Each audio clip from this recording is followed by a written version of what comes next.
Milan Skriniar blessé vraisemblablement jusqu'à la fin de la saison. Je vais pas faire le heureux. Je vous avais dit que j'étais pas satisfait de Skriniar, c'est vrai. Je trouve que c'est un mauvais casting. Pas que c'est un mauvais défenseur, mais que c'est un mauvais casting pour le Paris Saint-Germain. Il défend en reculant et au PSG a besoin de défendre en avançant. C'est juste un mauvais profil pour le Paris Saint-Germain et je le répète, pas un mauvais défenseur. C'est juste qu'il n'est pas compatible avec notre tactique, notre façon de jouer, etc. Maintenant, le fait qu'il soit blessé, c'est malheureux pour lui, on lui souhaite vraiment un bon rétablissement, etc. Parce que c'est jamais facile pour un joueur d'être blessé. En plus, là, jusqu'à la fin de la saison, quand même. Tu vois, j'ai l'impression que c'est une petite blessure bénigne et on parle carrément d'opération. Alors certains me disent il va falloir recruter d'urgence un défenseur central. Je vous réponds que non. Je vous réponds que non, parce que tu as Danilo. Alors oui, Kipembe, il est vrai qu'en plus, lui, avec une deuxième opération, il ne sera pas là non plus.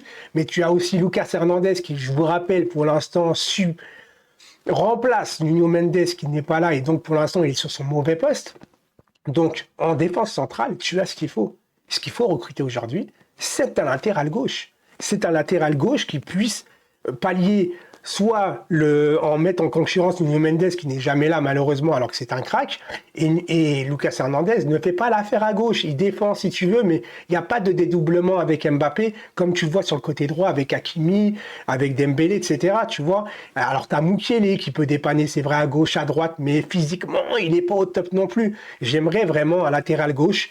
Alors au début je me suis dit c'est dur de recruter un vrai latéral gauche en puissance titulaire, alors que tu as Nuno Mendes, je pense que le PSG n'a pas voulu recruter un vrai latéral gauche et plutôt faire des ajustements pour laisser la chance à Nuno Mendes par recruter deux gros latéral gauche, ça ne sert à rien. Malheureusement, je doute des capacités de Nuno Mendes à revenir au haut niveau par rapport à son physique.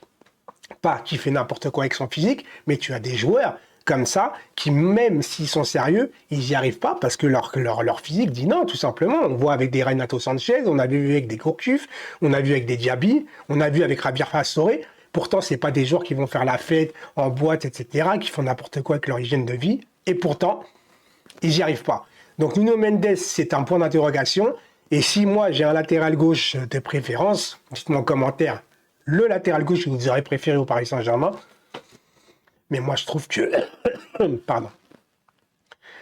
Théo Hernandez, c'est quand même pas mal. Moi, j'aimerais beaucoup. En plus, tu as le frère qui est déjà maintenant à la maison.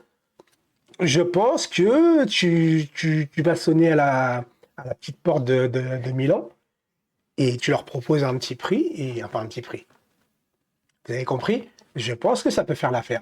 En plus, voilà, le frère qui vient avec l'autre frère dans le même club, je pense que c'est un argument de taille pour le faire venir. Maintenant, si vous avez d'autres latérales gauche à me faire parvenir, dites-le moi. Mais je trouve que Théo Hernandez, Lucas Hernandez, Marquinhos et Hakimi, ça aurait de la gueule.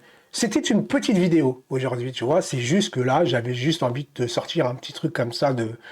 Voilà, j'ai envie de faire plein de vidéos. Et quand il y a une petite nouvelle comme ça, avec j'ai un petit truc à dire, et ben je te le raconte tout simplement. Passez une très bonne journée. Ciao tout le monde.